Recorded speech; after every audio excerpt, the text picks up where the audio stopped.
come along with me to do this beautiful spring set. Spring is right around the corner, ladies. We got to get these sets out the way. First, starting off, I'm going to clean the nail of any debris that there might be left from me filing and doing all that. Then I'm going to go ahead and prep the nails with all the base coats, all the matte top coats that I need to before I start to do the design. Let me know down in the comments below, what is y'all spring palette looking like? Are y'all more pastel? Do y'all like bright colors? So let me know.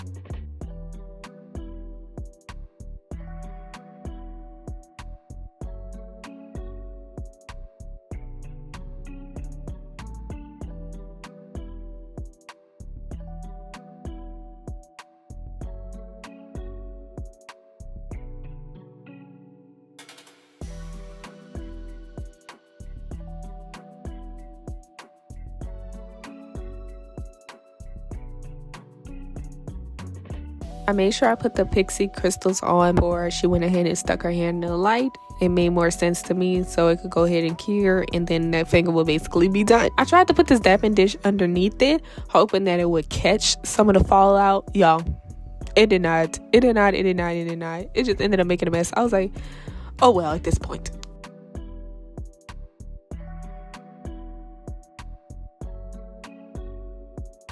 If you haven't already, please make sure that you stay tuned to the end of this video so you can check out my previous video where I go into more detail about this technique. This is the best technique ever for the airbrush, no airbrush effect.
When I do these 3D flowers, I make sure that I pre-roll all the little balls for the flowers. It makes it 10 times easier than sitting here trying to dig out equal amount of balls when you already have them set up. So when I go and put them on, I usually paint the top coat first, let her cure it, and then do the flowers. Because what's going to happen is once you put the flower on top of the nail and then go ahead and top coat it, the top coat kind of dilutes the design. The flower don't look as, what's the word I'm looking for? Prominent, strong. It kind of blend in. But, you know, it did the job. It didn't look too horrible, because if it looked too bad, I would just took it off.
Let me know down below how y'all like the set, would y'all wear it? It's so cute, it's so cute. But if you haven't already, make sure you like the video, subscribe to the channel for more content, and I'm gonna see you guys in my next one. Bye.